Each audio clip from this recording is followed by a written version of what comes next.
Nah, kali ini saya melenceng. Awalnya saya pengen jadi seorang desainer, tapi akhirnya saya tertarik untuk menjadi seorang penulis. Jadi saya ngambil kuliah di sastra. Terus apa hubungannya sastra dengan IT yang sekarang saya geluti, dengan digital marketing yang saya geluti, kan nggak ada hubungannya ya. Ini memang perjalanan saya. Nah, itu sekilas tentang pendidikan saya. Akhirnya saya merantau, lulus kuliah, saya merantau ke Jakarta. Saya merantau ke Jakarta, dan akhirnya saya kenal dengan istri saya sekarang. Tapi ternyata dunia sempit. Saya di Jakarta, ketemunya orang Jogja juga. Jadi istri saya orang Jogja, tapi saya ketemu di Jakarta. Nah, singkat cerita, saya bekerja sebagai seorang karyawan di Jakarta. Seperti pada umumnya kita berjuang melamar ke sana kemari, akhirnya diterima, akhirnya saya bekerja. Nah, dalam perjalanan ini saya harus terbentur, saya harus pulang ke Jogja lagi karena bapak saya meninggal. Saya anak pertama, jadi saya harus, bapak saya juga punya bisnis di Jogja. Saya harus melanjutkan bisnis bapak saya. Saya punya 2 orang adik, dan akhirnya saya pun pulang. Namun apa yang saya temui, ternyata, kan itu pas 97-98 ya, 98 pas zaman sulit-sulitnya ekonomi waktu itu ya. Jadi saya harus berjuang melanjutkan bisnis yang saat itu sangat sulit. Waktu itu bapak saya punya apa ya? Jadi referansir bahan bangunan, jadi ada beberapa dump truck dan segala macam itu. Waktu itu saya mau beli ban aja berat sekali karena nilai dolar waktu itu langsung melambung tinggi kan. Nah, singkat cerita, saya berjuang di dalam bisnis itu, dan puji Tuhan, walaupun dengan perampingan-perampingan yang saya putuskan, akhirnya itu tetap bisa berjalan, namun berbeda ya, mungkin konsepnya beda dengan bapak saya yang punya itu.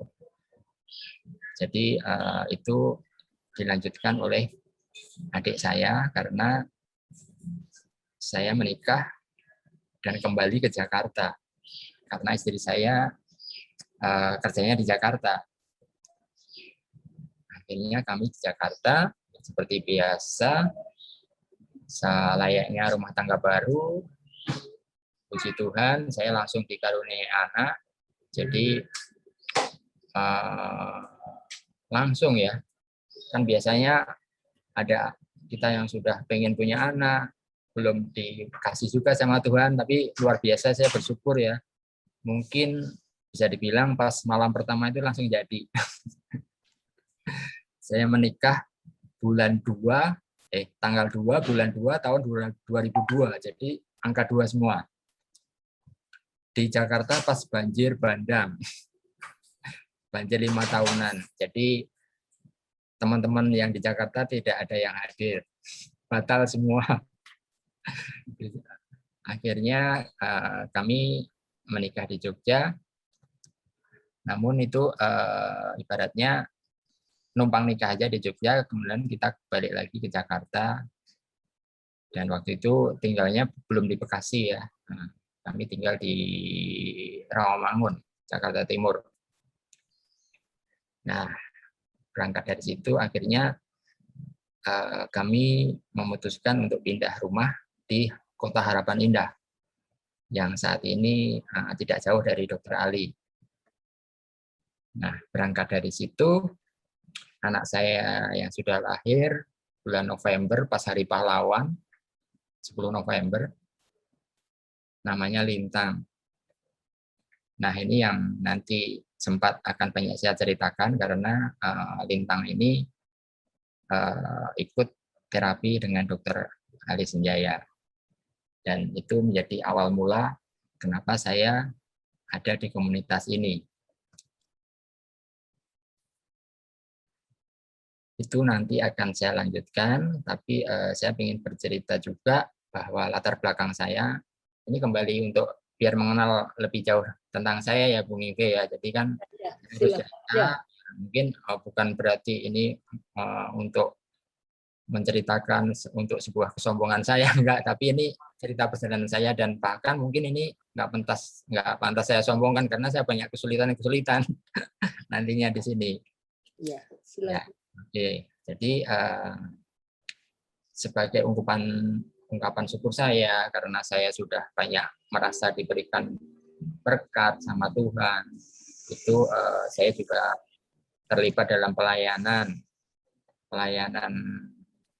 saya saat ini dari awal itu saya ikut di dalam Yayasan Sekolah Teresa Salvator.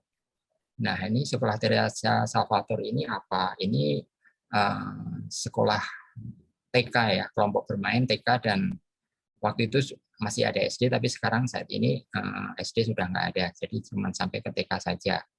Selain itu, sekolah ini juga menjadi sekolah inklusif. Jadi kebetulan namanya Bu Teresa juga, ini dia juga terapis Bu. Jadi dia banyak melayani anak-anak yang berkebutuhan khusus. Jadi sudah semakin nyambung ya. Di awal saya sudah terlibat di sini. Mungkin saya sedikit bercerita kenapa saya terlibat di sini. Itu saya terlibat juga karena ketidakmampuan saya, maksudnya kesulitan saya finansial waktu itu. Saya bingung, ini untuk anak saya yang kedua. Anak saya yang kedua itu lahir 3 tahun setelah anak yang pertama, tahun 2005. Waktu itu mau masuk ke TK. Nah, waktu itu kondisi keuangan saya terbatas. Jadi saya lihat TK-TK di seputaran sini itu mahal-mahal gitu loh. Akhirnya saya ketemu dengan sekolah ini tidak jauh dari rumah. Saya memberanikan diri ketemu sama kepala sekolahnya, namanya Ibu Teresia. Saya bilang, Bu, saya pengen anak saya sekolah di sini. Kebetulan sekolah ini yayasan Katolik, artinya seiman dengan saya pengen fondasi anak saya itu kuat ya di keagamaan gitu. Nah, saya bilang, saya pengen masuk sekolah ini, biayanya berapa Ibu? Dijelaskan A sampai Z. Itu angkanya udah di luar kemampuan saya ibaratnya. Akhirnya saya bilang, Bu, saya tidak bisa membayar sejumlah semua itu. Tapi kalau boleh, semua itu akan saya bayar dengan keahlian saya. Sekolah ini akan saya bikinkan website untuk sekolah, dan saya maintain. Pokoknya semua yang ngurusin saya. Waktu itu saya bilang, selama anak saya sekolah di sini akan saya maintain terus gitu. Tapi kenyataannya sudah nggak sekolah pun sampai sekarang saya maintain terus. Karena akhirnya saya terlibat, saya dirangkul, saya saat ini menjadi bendahara yayasan. Jadi saya terlibat di dalamnya. Ini sekilas cerita awal saya yang ada hubungannya dengan anak berkebutuhan khusus. Nah, selain itu saya juga terlibat pelayanan di gereja saya ya. Saya seorang Katolik. Jadi gerejanya di Harapan Indah itu Santo Albertus Agung. Waktu saya tinggal di sini ini ibaratnya gereja baru, pemekaran dari gereja di Keranji. Dan waktu itu karena saya punya keahlian di bidang website, walaupun saya orang sastra, nanti saya ceritakan kenapa bisa seperti itu. Banyak orang-orang yang sudah mengenal saya dengan keahlian saya itu, akhirnya saya dipercaya menjadi ketua Komsos. Nah, di dalam Komsos ini saya banyak pelayanan, karena Komsos ini kan strategis ya, bisa masuk kemana-mana, ada hubungannya dengan jurnalistik juga. Jadi saya menjalaninya dengan enjoy, tidak ada keterpaksaan. Dalam hal ini kan tidak dibayar ya, jadi tapi tetap sukacita karena ini sesuai dengan bidang saya ibaratnya. Oke, singkat cerita di gereja itu pun saya pikirkan website juga sampai sekarang. Nah, saya juga bikin parpol ya. Ini parpol bukan partai politik ya, tapi partisipan pelayanan online. Karena di dalam pelayanan itu biasanya kan orang kendalanya waktu ya. Asal diajak pelayanan, padahal menurut saya pelayanan ini bukan pilihan ya, tapi kewajiban. Ya memang pelayanan luas ya, bisa melayani di mana saja. Di keluarga juga pelayanan gitu. Nah, karena banyak kendala di masalah waktu, saya kumpulin kebanyakan kebetulan ibu-ibu juga seperti spesimen membership ya, jadi ada kesamaan di sini. Saya juga punya komunitas parpol namanya, ibu-ibu yang suka selfie, suka share foto-foto di media sosial. Ini saya rangkul, saya bilang, Bu, ibu itu bisa melayani tanpa banyak pilihan waktu. Kalau di Katolik kan ada lingkungan, jadi masing-masing lingkungan itu kan ada kegiatan. Nah, ibu bisa foto lewat HP ibu dan foto itu dikirimkan ke saya. Nah, nanti foto-foto itu tinggal dilengkapi dengan artikel. Nah, artikelnya pun kalau belum bisa sudah saya bikinkan poin-poinnya. Jadi sangat mudah. Nah, singkat cerita itu ternyata menjadi menarik, banyak yang bergabung. Akhirnya pelayanan kami semakin baik. Selain di Komsos, saya juga dipercaya sebagai koordinator persekutuan doa pembaharuan karismatik Katolik. Ini tidak disangka ya, saya juga ibaratnya seorang Heri bisa dipercaya seperti itu. Saya sangat berterima kasih dan akan menjalankan dengan sebaik-baiknya. Nah, terus di situ saya tulis juga next prodiakon. Kenapa next?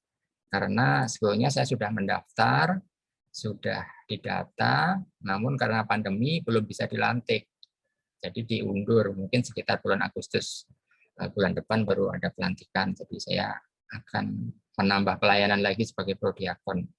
Oke, itu cerita pelayanan saya. Nah, sekarang selain pelayanan, apa? Mungkin sebelum saya lanjutkan, apakah Bu Mingve ada pertanyaan sebelum saya lanjutkan, Bu?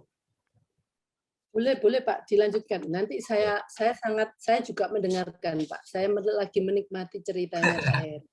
Silakan Pak. Nanti kalau terlalu mengelantur, saya ditegur ya Bu ya.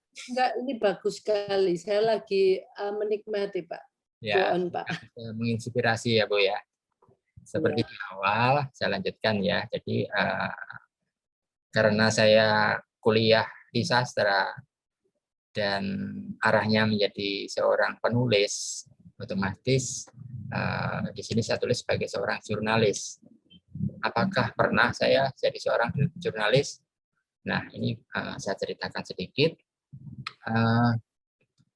Di baris bawahnya ada tulisan tabloid media kawasan ya. Jadi saya pindah rumah dari Rawamangun. Saya di Rawamangun ngontrak ya. Akhirnya saya beli rumah di Harapan Indah. Dan kebetulan selisih satu rumah dari rumah saya itu dijadikan kantor tabloid media kawasan. Jadi tabloid Harapan Indah waktu itu. Jadi secara tidak langsung saya sering melihat dan banyak berkomunikasi dengan tim mereka. Singkat cerita, akhirnya saya dirangkul. Namun sebelumnya waktu itu sempat ada 2 tabloid ya. Jadi itu akhirnya apa ya, dari 1 tabloid berubah menjadi 2 tabloid dengan nama yang berbeda. Akhirnya nama yang baru itu merangkul saya karena kantornya tetap ada di dekat rumah saya.